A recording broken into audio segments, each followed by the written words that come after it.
에스 곧 에돔의 족보는 이러하니라. 에스가 가나안 여인 중 헷 족속 엘론의 딸 아다와 히위 족속 시본의 딸인 아나의 딸 올리바마를 자기 아내로 맞이하고 또 이스마엘의 딸 느바요의 누이 바스맛을 맞이하였더니 아다는 엘리바스를 에스에게서 낳았고 바스맛은 르우엘을 낳았고 올리바마는 요수와 얄람과 고라를 낳았으니 이들은 에스의 아들들이요 가나안 땅에서 그에게 태어난 자들이더라.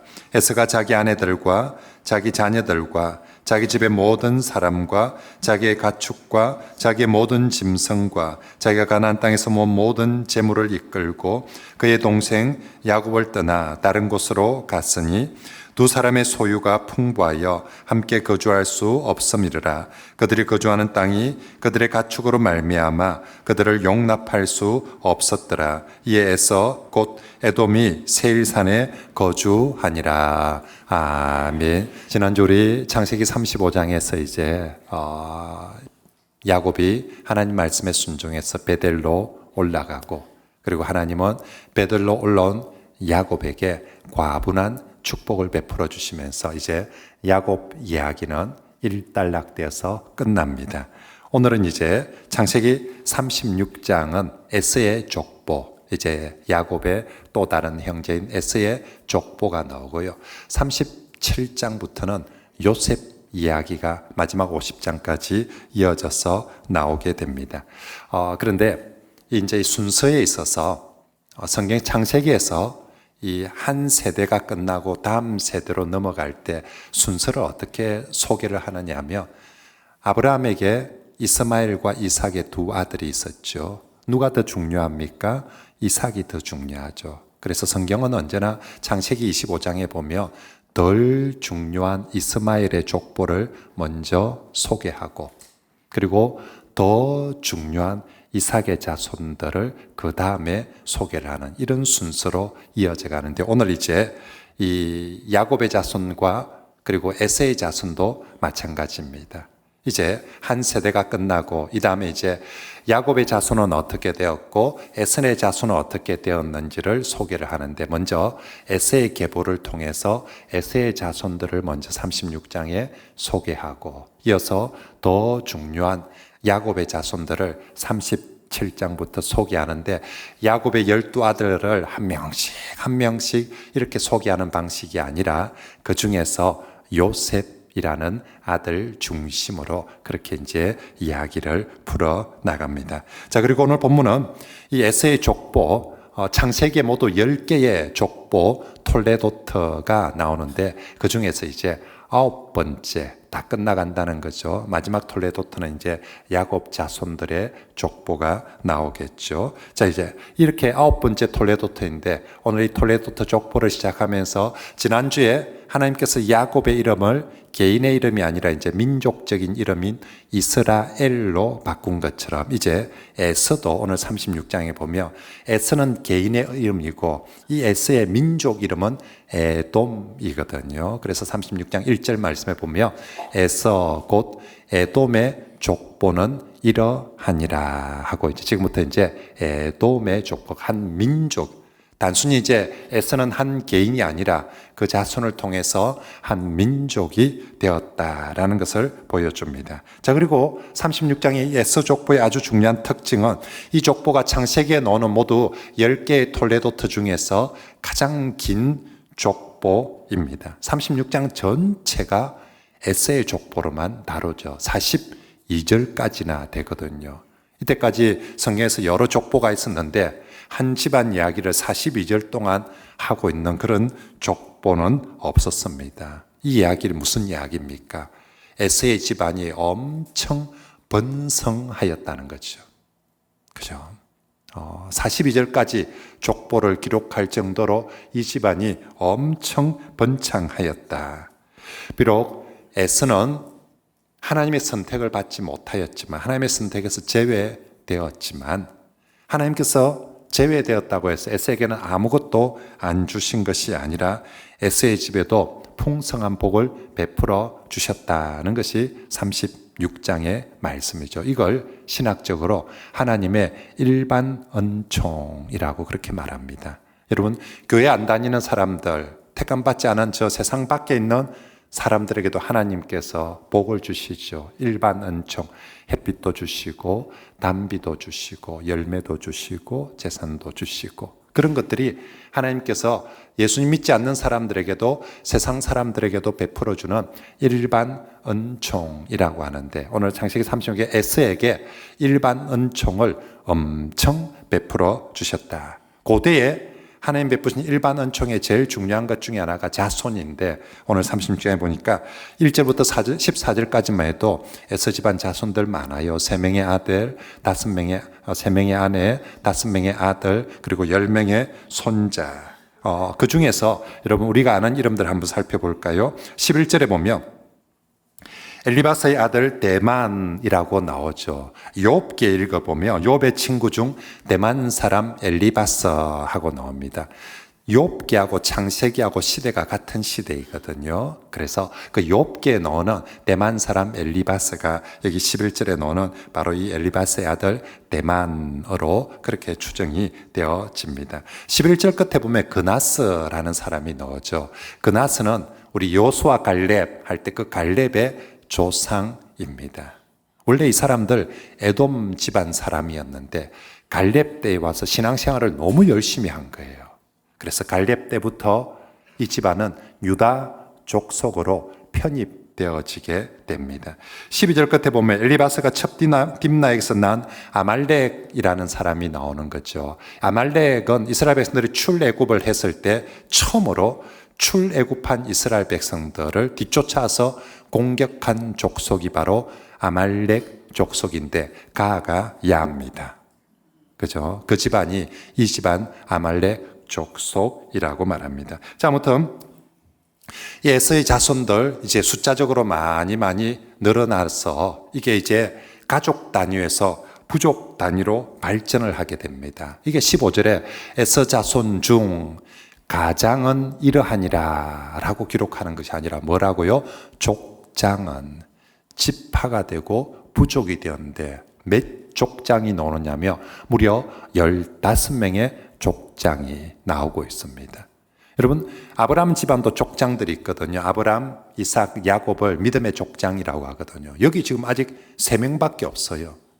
야곱의 아들은 아직 지파가 형성되기 전이니까 아직 족장이라고 불리긴 어려웠는데 에서 집안에는 벌써 15명의 부족이, 15명의 지파가 족장이 생겼다라고 하는 것이지요. 대단합니다. 게다가 여러분 20절부터 보면 30절까지 세일 땅에 거주하는 호리 족속을 소개하고 있습니다. 20절에 그 땅의 주민 호리 족속 세일의 자손은 하고 나오는데, 여기 호리 족속이라는 말은 동굴 족속이라는 말입니다. 동굴에 사는 족속들을 호리 족속이라고 그렇게 말하는 거죠. 근데 이 동굴이 우리나라에 있는 것처럼 그냥 산에 오르다 보니까 동굴이 하나 있고 이런 동굴이 아니라, 이 호리 족속이 사는 동굴은 저 뒤에 깎아지른 절벽에 구멍을 뚱뚱뚱뚱 뚫고 사는 족속을 호리 족속, 동굴 족속이라고 합니다. 제가 이스라엘 가서 한번 보니까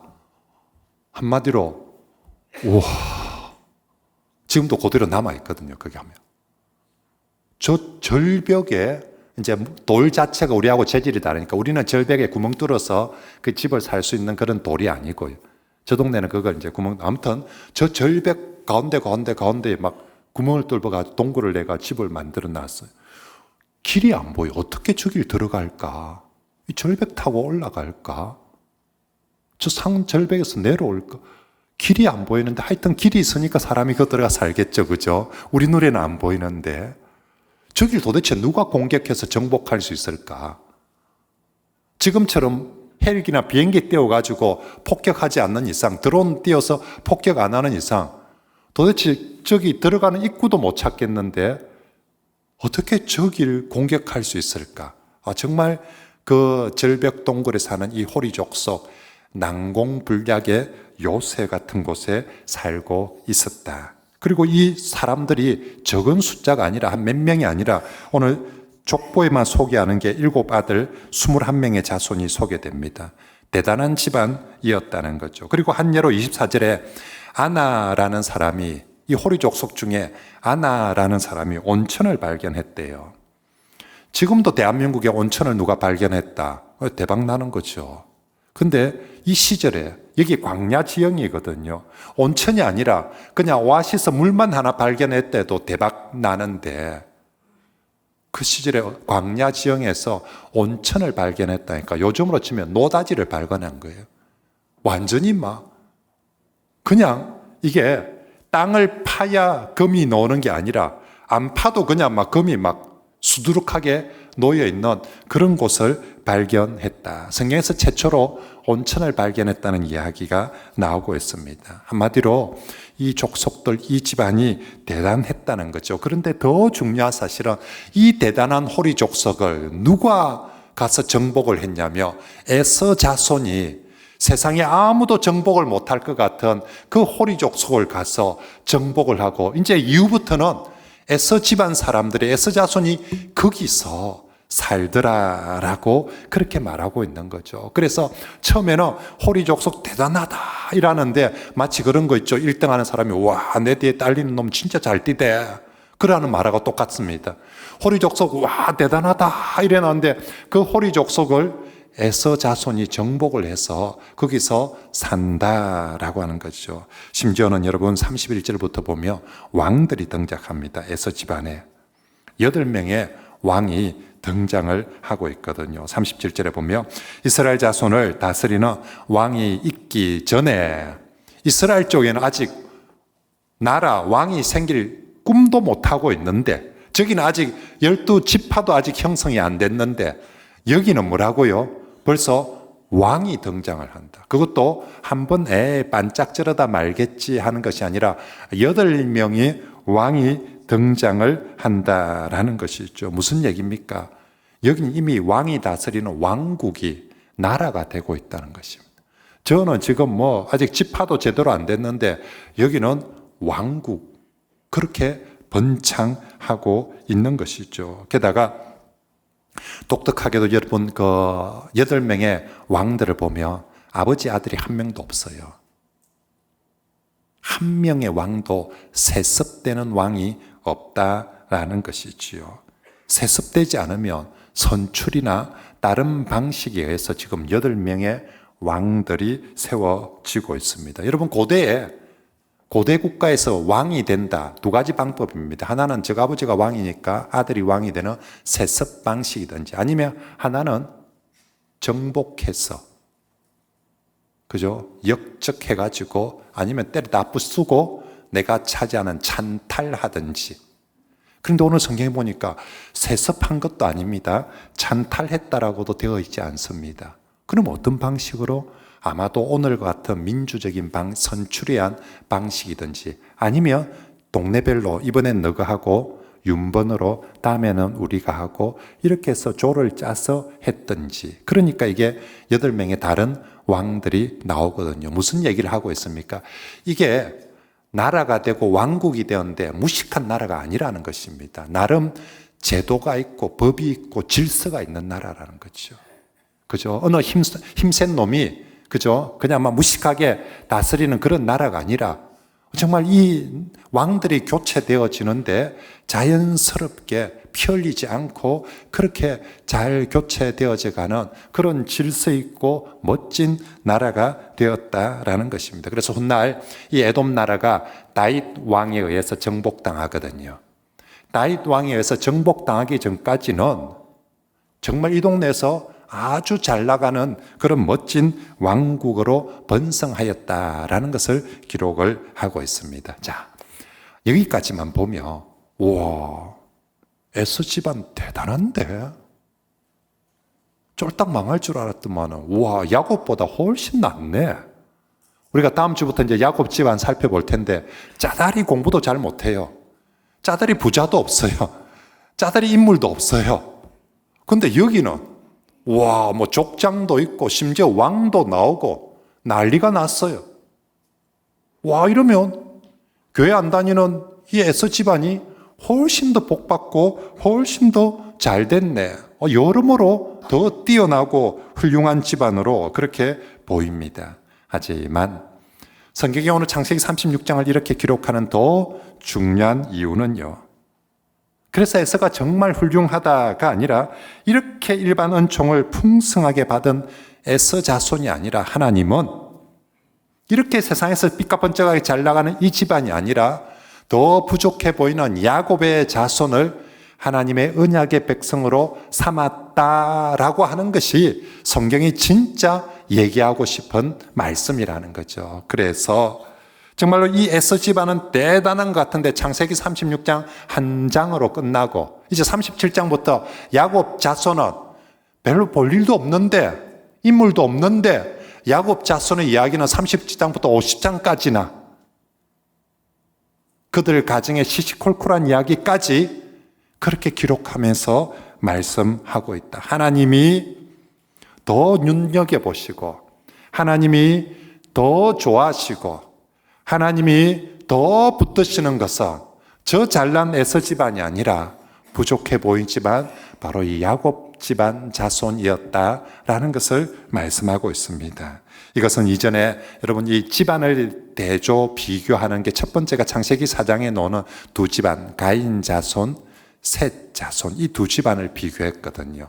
창세기 4장에 보면 가인 자손이 7대에 걸쳐서 10명의 자손을 소개를 하는데 하나같이 쭉쭉 빵빵해요. 다 정치, 외교, 경제, 문화, 예술 다 가인 자손이 다 장악하고 있댔어요. 목축업도 가인 자손이 장악하고 있었고 수공업도 가인 자손이 장악하고 음악예술 퉁소불고 음악예술도 가인 집사님 심지어 가인 집안의 그 딸내미 하나도 너무 예뻤다고 성경에 여자 이름을 소개하는데 엄청 예뻤다라고 그렇게 그러면 미모도 다 갖추고 그 가인 집안이 정말 쭉쭉 빵빵해요 다. 근데 셋의 자손 보니까 아무것도 없어요. 숫자도 그리고 돈도 뭐 인물도. 그래 그러면 셋 집안은 뭐 했는데 셋의 자손은 하나님을 예배하더라. 이거 하나 딱 기록을 하고 있어요. 두 집안을 비교하는데 가인 집안은 정말 쭉쭉 빵빵하게 잘 나가는 얘기를 쫙 하고 있고 셋 집안은 몰라 뭐니까 집도 쪼맨한 데서 살던데 아이고 아들도 뭐 공부도 뭐 짜다리 못하고 그러던데 근데 보니까 그 집 식구들은 맨날 모여가지고 예배를 드리더라. 성경은 딱 그렇게 말씀을 하고 있는 거죠. 자 그러면서 성경은 얘기합니다. 하나님께서 그 잘 나가는 가인 집안이 아니라 하나님을 예배하는 셋의 후손을 통해서 하나님 나라의 언약의 백성으로 삼으시고 그들을 통해서 하나님의 구원과 하나님의 은혜와 복을 베풀어 주신 줄 믿습니다. 이제 세월이 지나서 똑같은 얘기를 이 에서 집안과 야곱 집안을 비교하면서 하고 있는 것이지요. 여기도 보니까 세상적으로는 일반 은총으로는 에서 집안이 훨씬 더 잘 받고 많이 받았습니다. 그런데 정말로 이 일반 은총 세상의 복을 많이 받은 에서 집안보다 더 중요한 하나님의 특별 은총 영적 은혜를 받는 것 이게 바로 야곱 자손이고 하나님은 이것을 더 귀하게 여기신다라는 것을 말씀하고 있습니다. 에서 집안은 다 있었어요. 돈도 있었고 사람도 많고 빌딩도 있고 머리도 좋고 정말 운도 있고 심지어는 온천도 발견하면서 운도 있고 다 있었는데 창세기 36장에 아무리 읽어봐도 없는 게 하나 있어요. 뭐가 없습니까? 하나님이 없어요. 믿음이 없어요. 사람도 많고 돈도 많고 다 좋은데 창세기 36장의 이 집안에는 하나님이 믿음이 없어요. 반대로 31장부터 나오는 야곱 자손들은요. 보니까 찌질이에요. 저끼리 막 형제끼리 싸워 샀고 막 그죠? 뭐 기껏 해봤자 뭐 목축 치고 있는 그 정도 수준이에요. 그런데 그 집 이야기는 보면 항상 하나님이 있고 믿음이 있는 거예요. 그죠? 차이점은 그 차이입니다. 그런데 하나님께서는 정말로 이 하나님이 있고 믿음 있는 이 집안을 하나님께서 더 복되게, 더 귀하게, 더 중하게 사용해 주셨다는 것이 오늘 성경 말씀입니다. 그러므로 사랑하는 성도 여러분, 우리가 누구냐? 에서 집안처럼 일반 은총을 엄청 받고 내세우는 사람들이 아니라 우리는 하나님의 특별 은총인 믿음의 구원의 은혜와 복을 받은 성도들임을 믿으시길 바랍니다. 하나님의 특별 은총을 받은 사람이 창세기 36장에 나오는 이 일반 은총을 많이 받은 사람을 부러워하거나 시기하거나 낙심하지 말라는 것입니다. 가인과 셋의 이야기에도 그거 보면서 와, 가인 집안은 좋겠다 이러지 말라는 거죠. 너희들 하나님을 예배함으로 더 좋은 특별 은총을 받은 사람이다, 그 이야기를 하고 있습니다. 그러므로 저와 여러분들도 우리가 틀림없이 우리도 그래요.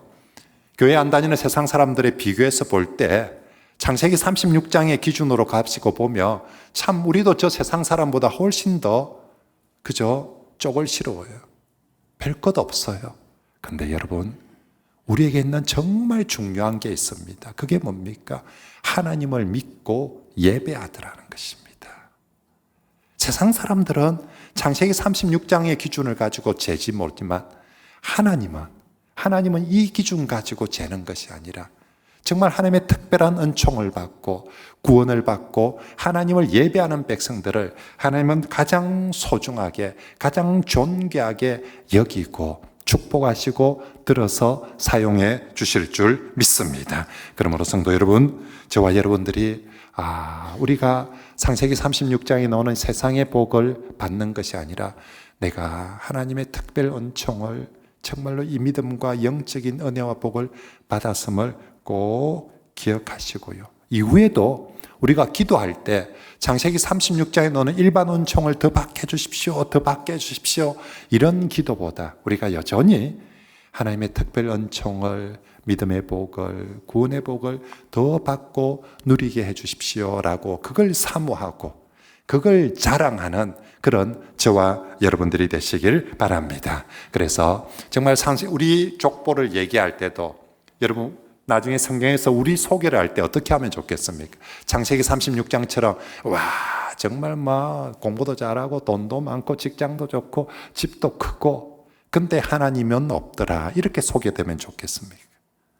아니죠. 우리가 정말 다른 것은 부족해도 그 집안에는 하나님이 있고 믿음이 있더라라고 그렇게 소개되어지는 그런 믿음의 집안들이 되시길 바랍니다.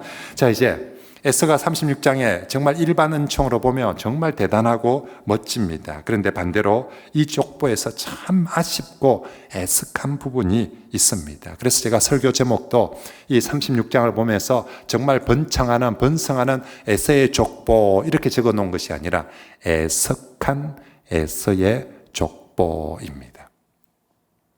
하나님 보시기에 에서는 애석한 사람입니다. 에서 참 애석해요.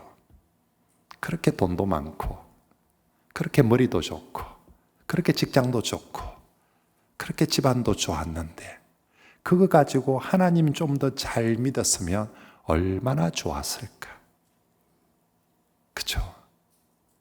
참 애석해요.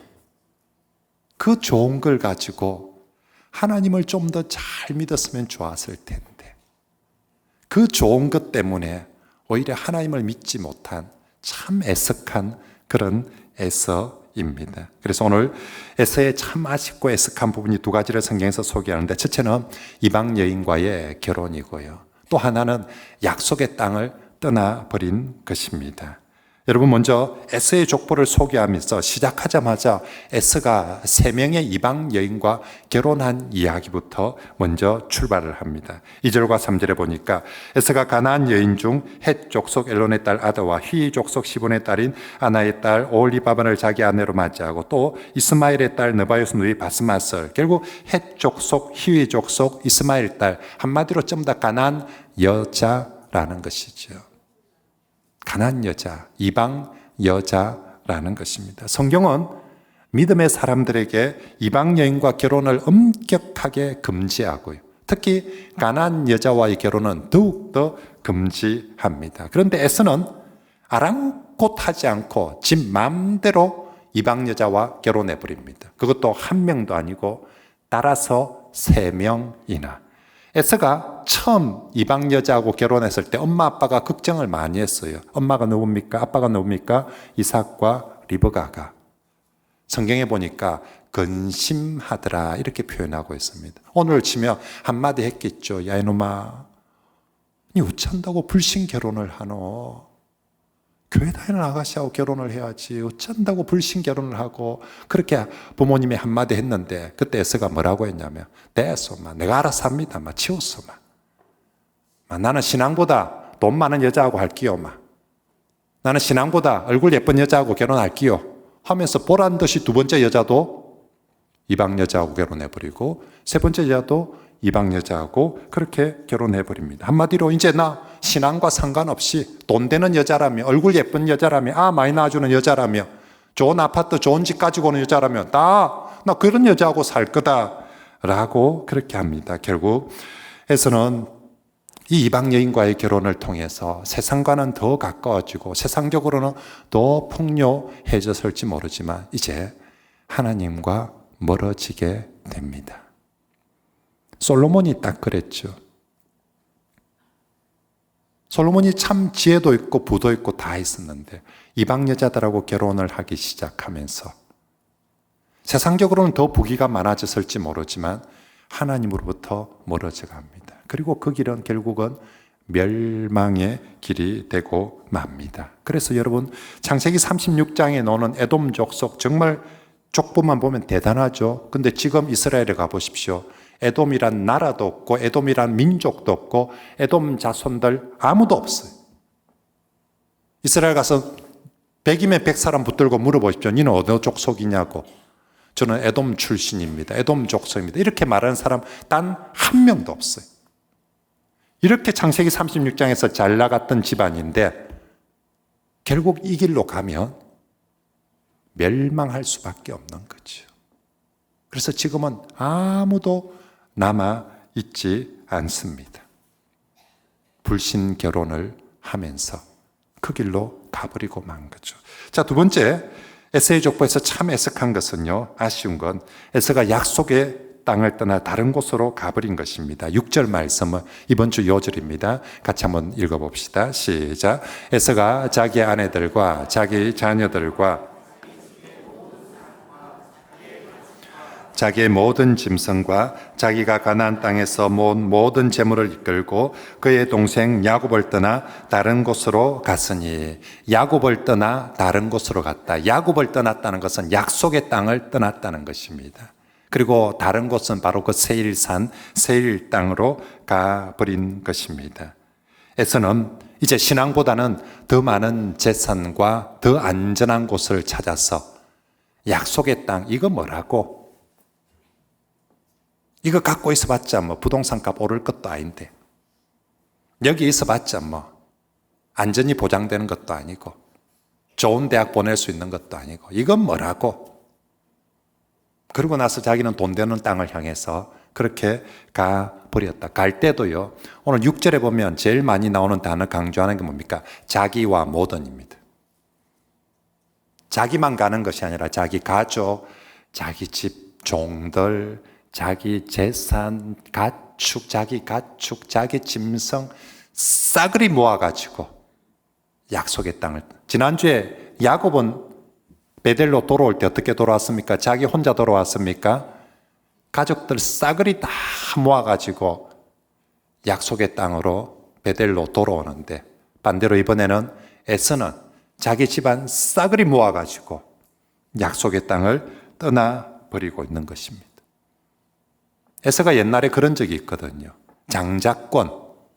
아이고 그게 뭐라고 팥죽이 더 낫지 배고플 때 팥죽 한 그릇 먹으면 되지 장자권 그게 뭐라고. 그래서 장자권도 배고플 때 팥죽 한 그릇에 팔아비거든요. 오늘 약속의 땅 그게 뭐라고. 나는 그냥 저기 주식 오르는데 부동산 값 오르는데 절로 갈 기다 하고 그거 있는다고 부동산이 오르고 주식이 오르고 그러겠나. 나는 절로 갈 기다 하고 그렇게 정말 약속의 땅 내버려두고 그렇게 가버렸습니다. 자, 지난주에 야곱에 있어서 핵심은 베델로 돌아왔는데 이번 주 36장의 에서의 핵심은 베델을 버리고 약속의 땅을 버리고 가버린 것입니다. 옛날 창세기에서 또 똑같은 이야기가 이전에 한 번 더 있었습니다. 롯이 아브라함을 떠날 때 딱 이 모습이었거든요. 아브라함이 뭐 필요했노? 신앙이 뭐 필요했노? 저기 보니까 저기 훨씬 더 돈 되겠다. 저 소돔 땅이 훨씬 더 돈도 되고 훨씬 더 뭐 안전하고 좋겠다. 그렇게 해서 그냥 다 버리고 소돔 땅으로 가버린 것처럼 지금 에서도 똑같이 약속의 땅을 버리고 그리고 동쪽으로 다 창세기에서 전부 다 인간이 세상을 향해서 가는 길을 다 동쪽이라고 표현합니다. 에덴의 동쪽으로부터 시작해서 가인이 동쪽으로 가기 시작을 하고요. 다 동쪽으로 갑니다. 롯도 소돔 땅 동쪽으로, 에서도 동쪽 세일 땅으로 다 그렇게 가버리고 한마디로 하나님 떠나서 세상으로 가버렸다라는 것입니다. 그래서 결국 성경은 오늘 이 36장과 37장 이후를 한마디 단적으로 딱 대조하면 이렇습니다. 야곱은 약속의 땅으로 돌아오고 에서는 약속의 땅을 버리고 딱 이 대조입니다. 누가 돈을 더 많이 벌었는가? 누가 더 자식이 많았는가? 누가 더 성공했는가 아니라 하나님 보시기에는 딱 이 두 가지 기준 모습입니다. 야곱은 약속의 땅으로 돌아왔는데 에서는 약속의 땅을 버리고 가버렸다. 그러면서 우리에게 말씀하는 거죠. 니는 어찌할래? 니는 어찌할래? 너도 약속의 땅을 버리고 갈래? 아니면 네 가족들 다 데리고 약속의 땅으로 돌아올래? 라고 묻고 있습니다. 인간적으로 보면 사실 먹고 살기에는 언제나 동쪽의 땅이 훨씬 더 좋았습니다. 거기 아파트도 더 좋고요. 학군도 더 좋고요. 경제도 직장도 일자리도 동쪽의 땅이 훨씬 더 많았습니다. 야곱이 아브라함이 그거 모르는 거 아닙니다. 아브라함도 저 동쪽의 땅에서 약속의 땅으로 들어올 때 여기 오면 훨씬 더 좋다는 거 아닙니다. 저기가 더 좋다는 거 압니다. 그런데 왜 약속의 땅에 옵니까? 여기 하나님이 계시기 때문에 오직 믿음으로 하나님의 복을 사모하면서 하나님 앞으로 나오는 것이 약속의 땅으로 돌아오는 것입니다. 그런데 롯과 에서는 더 잘 먹고 부유하고 성공하기 위해서 약속의 땅을 버리고 세상으로 동쪽으로 간 것입니다. 결국 하나님으로부터 멀어지는 길이고요. 그리고 약속으로부터 말씀으로부터 멀어지는 길이고 결국 그 길 끝에는 그렇게 하나님으로부터 멀어지고 말씀으로부터 멀어지면 결국 망하는 길입니다. 그렇습니다. 여러분 창세기에서 이제 계속 강조하는 것 아브라함 이야기부터 계속 강조하는 것은 약속의 땅에 머물라. 약속의 땅으로 돌아오라는 이야기를 계속 강조하고 있습니다. 물론 약속의 땅이라고 해서 무조건 다 좋은 일만 생기고 약속의 땅 가기만 하면 무조건 만사형통하고 그런 건 아닙니다. 약속의 땅에도 어려움도 있습니다. 아브라함이 살던 시절에도 흉년이 들었습니다. 이삭이 살던 시대도 약속의 땅인데도 흉년이 들었습니다. 갈등도 있고 아픔도 있습니다. 하지만 성도는 아무리 힘들더라도 그 약속의 땅, 그곳에 하나님이 계시니까 그곳에 예배가 있고 말씀이 있으니까 그곳을 떠나지 말라라고 합니다. 오늘로 치면 성도들에게 힘들고 어렵더라도 정말로 말씀이 있고 은혜가 있는 이 교회 안에 머물라는 것입니다. 오늘 우리 시대의 약속의 땅은 교회이거든요. 이 교회 안에 물론 교회라고 해서 다 좋은 사람들만 있고 좋은 일만 있는 것 아니에요. 우리 교회도 좋은 교회로 소문이 나 있지만 그래도 우리 교회도 안 좋은 일도 생겨요. 실망스러운 사람들도 뭐 교회가 이렇노 싶은 그런 사건도 있고 또 그렇게 실망스러운 교회 다니는 사람이 왜 저렇노 싶은 그런 사람들도 있고 심지어는 여러분의 목사조차도 여러분에게 실망이 될 때도 있을 거예요. 교회라고 해서 여기가 천국이 아니기 때문에, 교회라고 해서 완벽하게 모든 것이 좋은 것은 아닙니다. 그래도 오늘 성경은 얘기합니다. 교회가 네가 보기에 실망스러울 때도 있고, 교회를 다니는데도 흉년이 들고, 교회를 다니는데도 사고가 나고 어려운 일이 생길 때가 있을지라도, 그래도 교회를 떠나서는 안 된다. 약속의 땅을 떠나서는 안 된다라고 말씀하고 있는 것입니다. 정말로 어찌하든지, 정말로 무슨 이유에서든지 교회를 떠나고 신앙을 떠나면 결국 에스같이 된다는 것입니다. 결국 롯처럼 된다는 것입니다. 물론 처음에는 소돔 땅으로 간 롯이 정말로 이 세일산으로 가서 그 호리 족속까지 정복한 에돔이 훨씬 더 정말 돈도 벌고 잘 되는 것처럼 보이지만, 결국 교회를 떠나면, 약속의 땅을 떠나면 믿음 잃게 되고요, 하나님도 잃게 되고요, 그러면 세상 사람 되는 것이고, 그러면 에서처럼 롯처럼 멸망의 길로 갈 수밖에 없는 거죠. 그게 성경의 이야기뿐만 아니라 우리 주변에, 우리 교회 안에서 수많은 임상의 결과 아닙니까? 같이 교회 다니다가 그렇게 교회 떠나버리면 결국 하나님 잃게 됩니다.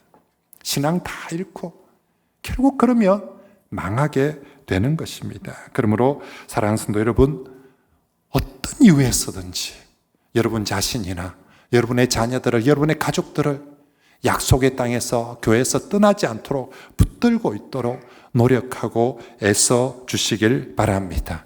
안 되면 억지로라도 정말 교회로, 예배가 있는 자리로 나만 오는 것이 아니라 창세기 35장과 36장에 공통된 특징이, 야곱도 저그 가족 다 데리고 베델로 가고, 에스도 저그 가족 다 데리러 세상으로 가버리고, 우리도 어떤 모습으로든지 억지로라도 정말 자기 가족을 다 데리고 약속의 땅으로, 교회로, 예배로 그렇게 나가는 믿음의 부모들이 꼭 되시길 바랍니다.